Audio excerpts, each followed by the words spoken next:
Magandang araw po sa inyo mga mga sir, mga kabutsuwals. Baka po may naghahanap ng farm dyan, develop na po ano. Merong 80 na mango trees dito po sa Botolan. Bago po tayo pumunta sa detalye, gusto kong munang ipakita sa inyo itong kalsada. Ito.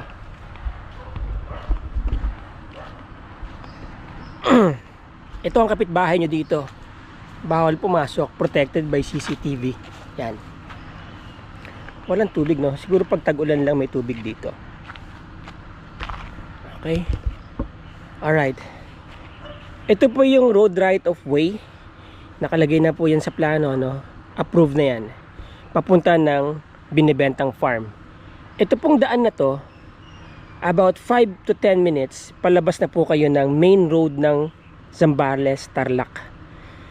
Ito naman ay bypass road din. Papunta rin yan ng Zambales, Tarlac Road. Okay? Papunta dyan yung munisipyo. Pag ganon, pag kanan nyo, paglabas nyo pag kanan, papunta na ng munisipyo yan. Yan. Ito po yung binibentang farm. Alright. Clean title po ito. Fully fenced. May development. Okay. May mango trees, 80 mango trees na fully matured, about 50 years old.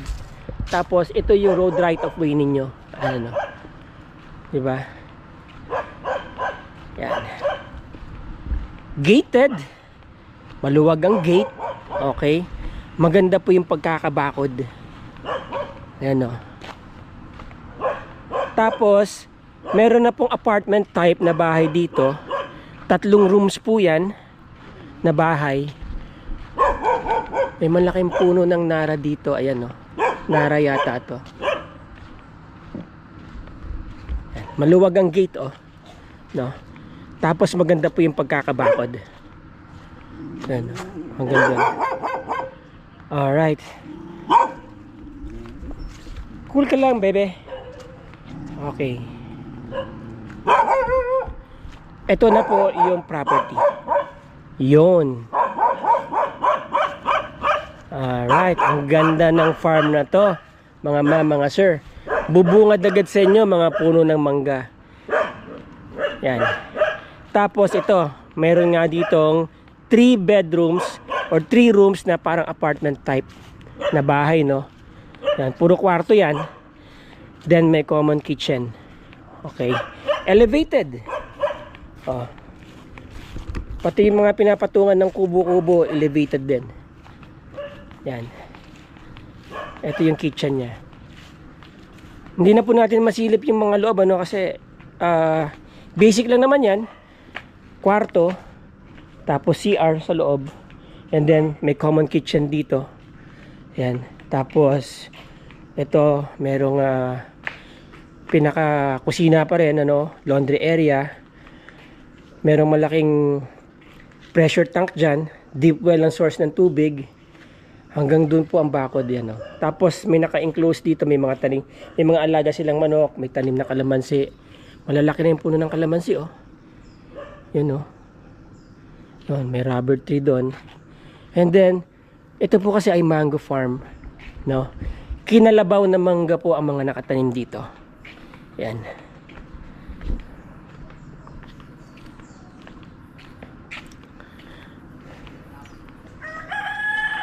May kulungan ng baboy dito. So, doon tayo galing ha. Ayan o. Para makita nyo lang yung view.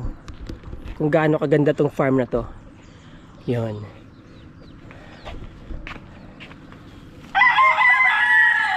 Meron pong structure dito, kulungan ng baboy.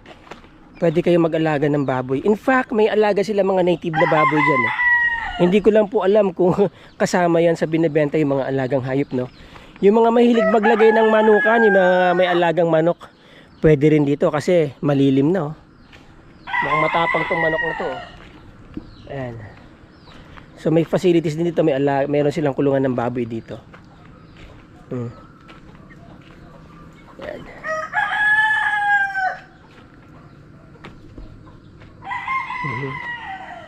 Pwede nyo gawin tong babuyang walang amoy. Meron pong ganun, nilalagyan lang nila ng ipa. Okay. Yan. By the way, mga sir, no, may isingit ko lang sa video. May nasabi sa akin si sir kanina tungkol dito sa piggery. Sir, ano sabi niyo tungkol sa piggery dito? Itong lugar po ay nakasuning po to, Barangay San Juan. Ibig sabihin, Pwedeng mag-alaga ng livestock. So, may alaga po, ayan, may mga native na baboy po dyan, tapos ayan po yung mga kulungan dyan. so pwede silang kumuha ng permit para makapag-alaga ng livestock kasi nakasuning dito. yung area. Alright, so okay. So sir, maraming salamat po. By the way, si sir ay, ano ba pangalan natin, sir? Si Sir June, siya po ang nagsama sa amin dito sa property na to. Dahil sabi niya nga may binebenta daw dito. Kaibigan niya po yung may-ari. Sir June, maraming salamat. Kasama niya si Sir Joseph. Okay. Shout out sa inyo mga bossing. Okay. Alright. Tapos yan na po yung mga mangga. Yan na yung manggahan, no? Hindi na tayo pupunta doon, ano? Sisilipin na lang natin yan sa drone, yung itaas nito, di ba? Syempre. Pero anyway, yan po yung manggahan. Ito yung mga alaga nilang native pigs. Hello mga babies! Ang cute naman ninyo. Tapos kakatahin lang kayo. Di ba? Mga native, oh. Nako, ingat sa ESF. Meron pa namang ESF ngayon. Okay. Okay lang ba kayo dyan? Di ba? Parang free range na rin sila, no? In a sense. Kasi ang luwag ng bakuran. Hanggang dun po yan nakabakod. Ganyan po yung bakod, oh. Yan. Di ba? Kaya maganda yung pasok ng hangin. Okay. Now, itong mga mangga na to, mga nasa 50 years old na po itong mga mangga na yan. Ayan. Kapag napabunga nyo to ng maganda, pwede po kayong harvest ng average 50 kaing per mango tree. No? Tsaka matured na yung mga mangga, oh. Pwede nang pabungahin to. Okay. Tapos, itong lupa po na ito ay elevated, ha. Mula doon sa highway, halos kasing taas niya lang yung kalsada.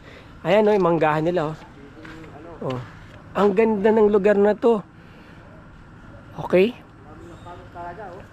Yun. Alright. So, nakita nyo na yung farm, no? Again, mga sir, mga kabutsawans, dito po ito sa Botolan, Zambales, no? This farm is about 1 kilometer mula doon sa bayan ng Botolan, kung nasaan yung munisipyo ng Botolan.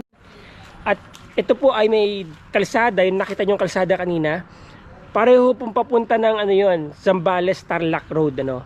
Yung dito nasa bypass, yung nasa kanan ko, yun na yung pinaka main road going to Zambales Tarlac Road. So napakalapit niya po sa bayan.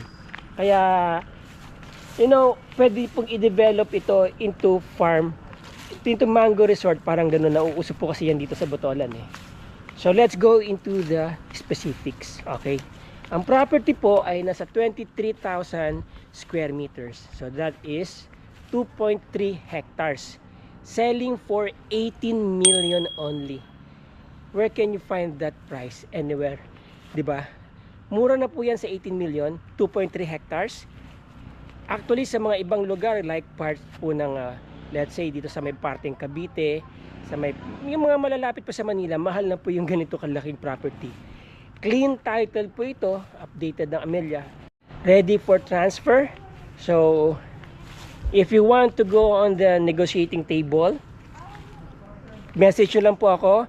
Nandyan ang aking contact details. Yan po yung aking number. Alright, yan ang aking email. Yung aking Facebook link, nasa contact details sa description. Lahat nandoon. Message nyo lang po ako. Sasagutin ko kayo within 24 hours. You can call me. Kung hindi ko man po kayo nasagot, please leave a message kasi medyo busy na po tayo these days. Marami po tayong contents. At I'll try to call back. Again, maraming salamat po ulit sa inyong oras, mga sir. I hope nagustuhan niyo po itong presentation ko ngayon. Till the next video. Ciao.